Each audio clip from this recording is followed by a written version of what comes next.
Hello friends, तो आज हम लोग री इशू ऑफ शेयर का सेकंड क्वेश्चन करने वाले हैं। ठीक है, और मीन्स उसमें कितने कितने केस बनते हैं हम सारा करने वाले हैं। ठीक है, तो आज हम सेकंड केस देखने वाले हैं कैसे कैसे क्या होता है।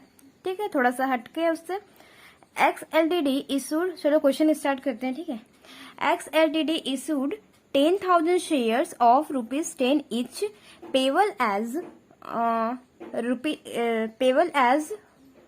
₹4 on ₹4 on application, ₹3 on allotment and ₹3 on first and final call. Okay, 4 application का, 3 अलॉटमेंट का और 3 फर्स्ट एंड फाइनल कॉल का, 10 हो गया। A shareholder holding 100 shares fail to pay the money due on allotment and final call. Okay, means calls in arrear बनता है, कहाँ पे अरियर बनता है? अलॉटमेंट और फाइनल कॉल पे। ठीक है, हिज शेयर वर फॉरफिटेड, उनका शेयर जो पे नहीं कर रहा था, 100 शेयर जो लेके बैठे हुए थे बंदा। ठीक है, वो वाला वो जो पब्लिक है उसने क्या किया, नहीं दिया, तो उसका शेयर को फॉरफिट कर ली company. And 30 forfeited share were reissued at 8 per share, pass the general entries of forfeiture and reissue और फॉरफिचर का ही बस हमें जनरल एंट्री शो करना है। ठीक है, तो चलो देखते हैं कि पहले तो हमारे पास कैसे कैसे क्या क्या दिए हैं।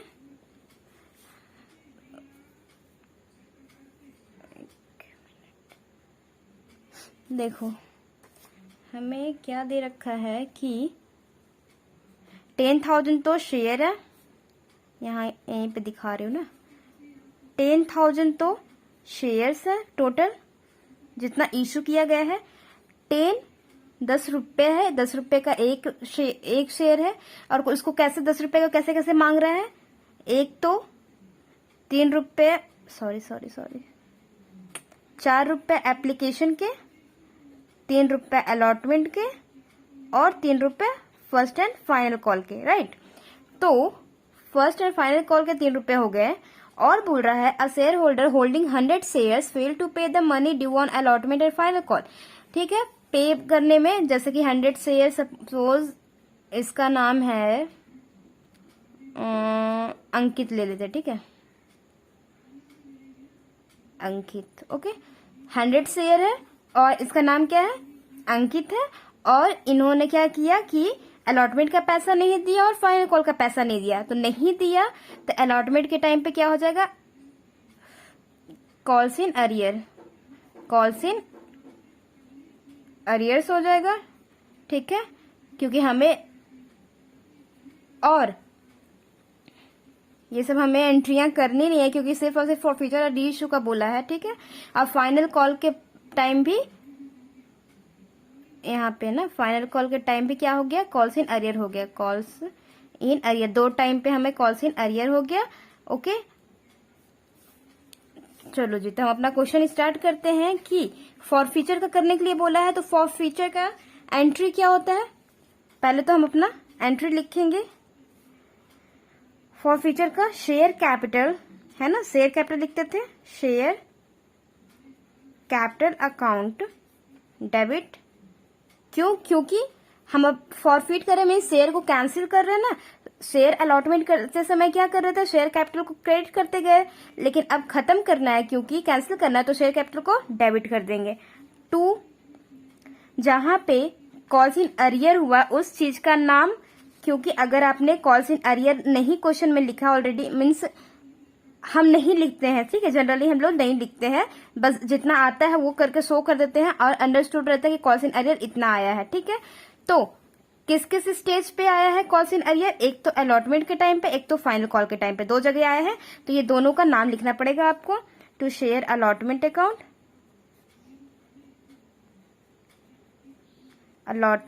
अकाउंट, और टू शेयर फर्स्ट एंड, पूरा लिख लेना, first and final call account. Okay, समझ गए क्यों हम लोग नाम लिखते हैं उस चीज का जिस स्टेज पे कॉल्स इन अरियर रहता है। अगर अपने क्वेश्चन में लिखा हुआ है क्या लेकिन अगर सिर्फ फॉर फ्यूचर करने के लिए दिया है, फॉर फ्यूचर और री इशू का एंट्री, तो उस स्टेज का आप लोग नाम लिख देना, ठीक है, जिस स्टेज पे कॉल्स इन अरियर पड़ा है। कब कब पड़ा है? अलॉटमेंट के टाइम पे और फर्स्ट कॉल के टाइम पे, है ना। तो उस स्टेज का हमने क्या कर दिया, उस स्टेज का नाम लिख दिया, ठीक। और क्रेडिट में एक चीज और आता था, क्या? जो शेयर फॉरफीट कर लिया है, सॉरी, जो पैसे फॉरफीट कर लेती है कंपनी टू फॉरफिटेड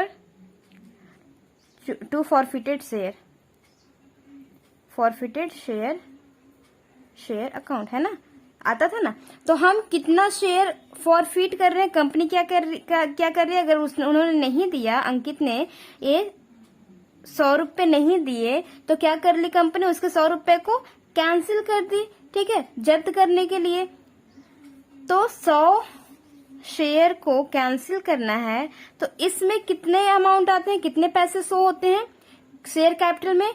जितने अभी तक आपने कॉल्ड अप कर लिए हैं, क्योंकि हमारा लास्ट कॉल और फाइनल कॉल है 3 और क्योंकि हमने कंपनी क्वेश्चन में शो कर बताया हुआ है कि अलॉटमेंट और फाइनल कॉल के पैसे नहीं दिए हैं, इट मीन्स क्या कि सारे पैसे मांग लिए गए हैं पब्लिक से, है ना, सारे पैसे मांग लिए गए हैं। इससे हमें पता चलता है ना कि अलॉटमेंट के पैसे नहीं दिए और सारे, इट मीन्स क्या कि सारे पैसे मांग लिए गए हैं। तो यहाँ पे क्या आता है, कॉल्ड अप मीन्स जितना अभी तक मांग लिया गया है कंपनी के द्वारा, जितना अभी तक मांग लिया गया है वो वाला पैसा आता है। तो यानी कि 4 3 3 10 रुपए पूरे के पूरे मांग लिए गए हैं, हाँ जी। तो 10 रुपए के इंटू कर दो यहाँ पे, तो 1000 आ जाएगा। अब शेयर अलॉटमेंट के टाइम पे 100 तो सब में रहेंगे ना, क्योंकि फॉरफीट कितना कर रहे हैं, कैंसिल कितना कर रहे हैं शेयर को, 100 शेयर को, तो 100 से ही सारा काम हमारा होगा। तो शेयर अलॉटमेंट में कौन से पैसे डालें, जो शेयर अलॉटमेंट का पैसा है जिसपे कॉल्स इन अरियर पड़ा था, तो कॉल्स इन अरियर पड़ा उसका पैसा कितना था, 3 रुपए, तो इंटू 3 कर दो।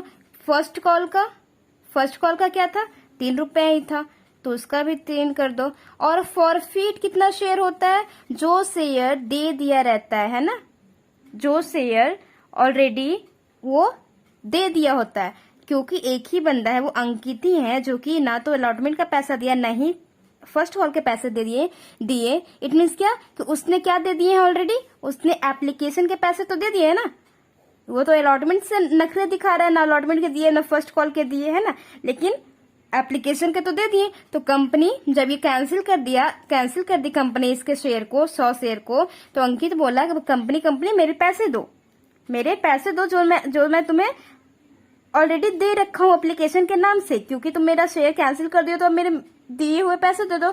तो कंपनी देती है क्या, नहीं देती है, कहती है कि भाड़ में जाओ अब, ठीक है, बहुत हुआ तुम्हारा नखरा, ठीक है। तो अब वो पैसे नहीं देती है, तो वो क्या कर लेती कंपनी, जब्त कर लेती है। तो ये 4 रुपए कर लेगी जब्त, है ना। तो यहाँ पे क्या आ जाएगा, 4, ओके। तो यहाँ आएगा 300 और 400, हो गया ना, 1000। यहाँ बैलेंस देख लेना, हो गया। अब क्योंकि हमारा फॉरफीचर का एक ही एंट्री बनता है, तो हमारा काम खत्म हो गया, फॉरफीट हम कर लिए, है ना जी, फॉरफीट हमारा खत्म हो गया। अब बोल रहा है री इशू करने के लिए, क्या बोल रहा है, and 30 forfeited share were reissued at ₹8 per share. मतलब क्या है, हमने तो फॉरफिट कितने शेयर किए, 100 ना, हमने अंकित का कितना शेयर फॉरफिट कर लिया, 100, बट सिर्फ और सिर्फ 30 ही कंपनी क्या कर रही है, री इशू कर रही है, मीन्स लॉन्च कर रही है, मीन्स क्या कर रही है कि अब हम सिर्फ 30 बेच रहे हैं। क्यों, हो सकता है मार्केट में उसकी वैल्यू, उस शेयर की वैल्यू कम चल रही होगी, तो उसने सिर्फ और सिर्फ 30 बेचे, और बाकी पैसे जो बाकी शेयर जो रहेंगे वो बाद में बेचेगी, उसकी मर्जी है ना, जब उसका अच्छा खासा शेयर का वैल्यू बढ़ेगा तब बेचेगी, है ना।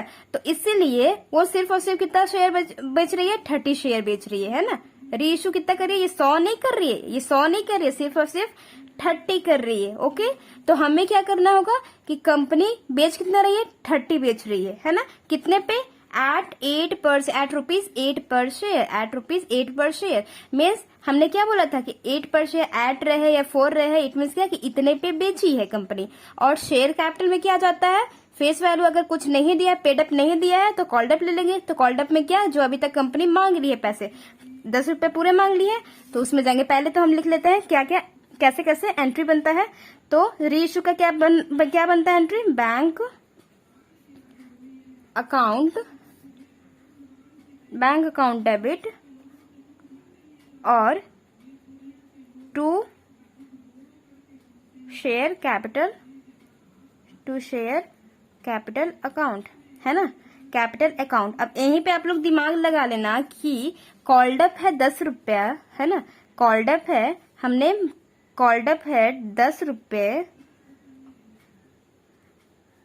और बेच कितने पर है, रीइशू कितने पे कर रही है, 8 रुपये पे। रीइशू कितने पे कर रही है, 8 रुपये पे।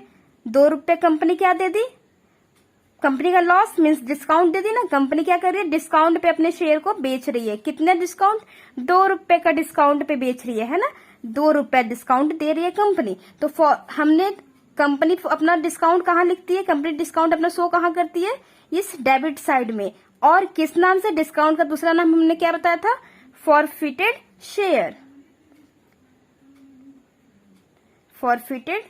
Share account. अब देख लो पैसा क्या क्या आया है, क्योंकि कंपनी कितना रीइश्यू कर रही है, सिर्फ और सिर्फ 30 शेयर इशू कर रही है, तो 30 तो सब में आएगा 30। अब इनटू किस किस से करना है वो आप ध्यान से देखो। बैंक में कौन सा अमाउंट आता है, जितने पे कंपनी बेचती है, रीइश्यू करती है, कितने पे रीइश्यू कर रही है, 8 रुपए पे ना, 8 रुपए पे कर रही है, तो 8 रुपए तो यहाँ आ जाता है। और शेयर कैपिटल में कितना, कॉल्ड अप जितना, अगर पेड अप नहीं दे रखा है क्वेश्चन में, शेयर कैपिटल में अगर पेड अप नहीं दे रखा है तो शेयर कैपिटल में क्या जाता है, कॉल्ड अप जाता है। अगर पेड अप दिया रहता तो हम कॉल्ड अप को नहीं लेते, ठीक। लेकिन क्योंकि हमें पेड अप नहीं दे रखा है तो हम क्या लिए, called up. Called up means जो अभी तक कंपनी ने मंगवा लिया, जितना इंस्टॉलमेंट मंगवा लिया है ना, वो वाला पैसा।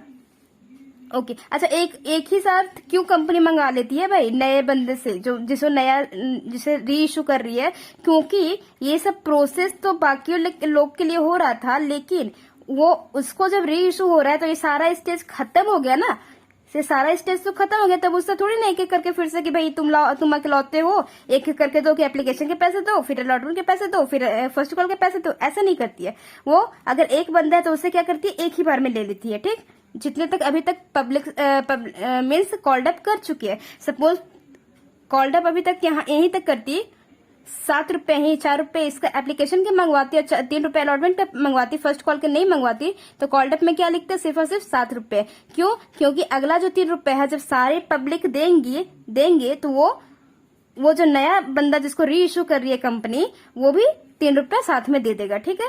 लेकिन क्योंकि सब कॉल्ड अप कर चुका है कंपनी, तो उससे पूरा रीइश्यू करते समय उससे पूरा पैसे ले रही है, ठीक है, समझ गए।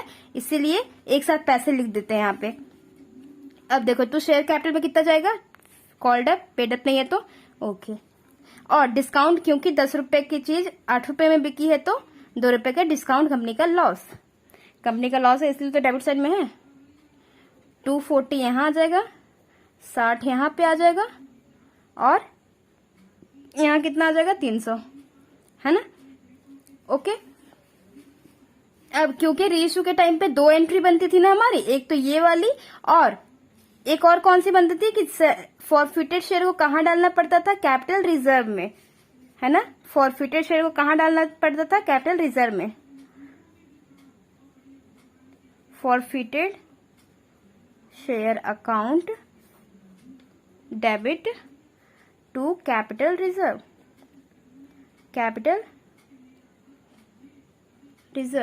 अच्छा जी, अब बताओ हमको एक बात कि फॉरफिटेड कितना शेयर था, फॉरफिटेड शेयर को हम कैपिटल में डाल देते हैं, कैपिटल रिजर्व में डाल देते हैं। ऐसे फुटपाथ पे कंपनी में कहीं यहीं हुई तो पड़ा नहीं रहेगा, ये वाला जो फॉरफिट शेयर करके रखी है 400, है ना, ये जब अमाउंट फॉरफिट शेयर की है ना, उसका अमाउंट कितना है, 400 है। ये वाला 400 इधर छोड़ेगी नहीं, वो एक गुल्लक बना के डाल देती है, कैपिटल रिजर्व में डाल देती है, ठीक है, ओके। तो कैपिटल रिजर्व में डाल देती है 400। तो अगर कंपनी को रीइश्यू करते समय लॉस होता है ना, डिस्काउंट देना पड़ता है, तो कहां से कवर करती है कंपनी, वो अपने किसी भी गुल्लक को डिस्टर्ब नहीं करती है, कहीं से डिस्टर्बेंस नहीं करती है। ये जो फॉरफिट किया हुआ पैसा रहता है ना, उसी में से कवर अप कर लेती है ना। तो ये 400 में से, क्योंकि यहाँ पे कुछ हुआ क्या इशू करते समय, री इशू करते समय कंपनी को लॉस हुआ, हाँ लॉस तो हुआ है। ये जो फॉरफिटेड शेयर है ना, ये फॉरफिटेड शेयर और ये फॉरफिटेड शेयर, नाम देख लेना, फॉरफिट शेयर और फॉरफिटेड शेयर, दोनों का शेयर का नाम एक ही रहेगा। और क्योंकि तो इस फॉरफिटेड शेयर में से, क्योंकि अगर लॉस हुआ है तो हम क्या करेंगे, माइनस कर देंगे। 400 है, इतना यूज हो गया, कितना यूज हो गया है, 60 रुपए डिस्काउंट में चला गया है ना, डिस्काउंट में चला गया। कंपनी इसमें से कवर अप कर ली इस 400 में से। तो 400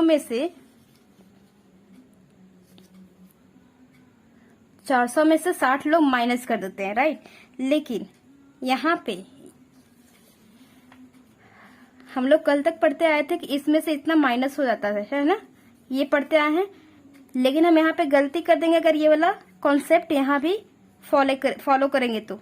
देखो ये 400 रुपए जो है किस चीज के पैसे हैं, ये 100 शेयर के पैसे है ना, 100 शेयर के पैसे है। आपने क्या री इशू किया है, 100 रुपया, 100 शेयर, सॉरी आपने 100 शेयर इशू किया नहीं, सिर्फ और सिर्फ कितना शेयर इशू किया, 30 शेयर है ना, 30 शेयर इशू किया। तो ये 100 शेयर का पैसा है ना 400, थोड़ी ना 30 शेयर का पैसा है ये 400। तो आप जब ये 100 शेयर का पैसा है 400, ये 100 शेयर का पैसा है 400, तो आप इसमें से कैसे एडजस्ट कर सकते हो अपना ये वाला डिस्काउंट वाला मामला, है ना। तो आप इसमें से यूज नहीं कर सकते हो 400 में से, उसको पहले हमें करना पड़ेगा। 100 का ये अमाउंट है 400, तो 30 शेयर का अमाउंट कितना बनेगा, हमें पहले थोड़ा सा कैलकुलेशन यहाँ पे करना पड़ता है कि 100 शेयर का पैसा कितना बन रहा है, 400 बन रहा है। तो 30 शेयर का कितना बनेगा, 30 शेयर का इतना तो मैथ जानते ही होंगे, है ना। एक शेयर पता करने के लिए क्या करते हैं कि इस अमाउंट में से 100 से डिवाइड कर देते हैं तो एक शेयर का पता चल जाएगा, और इनटू में अगर 30 कर देंगे तो हमें क्या पता चल जाएगा, 30 शेयर का अमाउंट पता चल जाएगा, ठीक है। तो हमारे यहाँ पे कितना आएगा, 120, ठीक है। यहाँ पे हमारा क्या आएगा, 120। तो अब हमारे पास ये अमाउंट कितना है, 120। तो इस 120 से एडजस्ट करेंगे इस डिस्काउंट का पैसा, इस 120 से, ना कि 400 से। क्यों, 400 तो 100 शेयर का वैल्यू है ना, 100 शेयर का पैसा है 400, ना कि 30 शेयर का है। 30 शेयर के पहले हमें क्या करना पड़ेगा, जितना री इशू की है कंपनी, ठीक है, उस शेयर का अमाउंट निकालना पड़ेगा, जितना कंपनी री इशू की है उस शेयर का पैसा निकालना पड़ेगा, अमाउंट निकालना पड़ेगा, जो कि हमारा है 120। फिर हम एडजस्ट करेंगे, जो कि पहले जो हम करते आए हैं। देखो 400 था, तो अब तो हम ये इससे तो हमें कोई मतलब नहीं, अब हमें किससे मतलब है, 120 से, ठीक। तो अब 120 से डिस्काउंट कितना देना पड़ा, 60, ठीक। तो 60 इसमें से माइनस कर दीजिए, कितना बचेगा, 60 ही बचेगा, राइट। तो ये हमारा जाएगा कैपिटल रिजर्व में, कि ये बोला गया कि इतना फॉरफिटेड शेयर हमारा बच रहा है कंपनी में, तो ये कहाँ चला जाएगा, कंपनी कैपिटल रिजर्व में, 60 रुपए। समझ गए।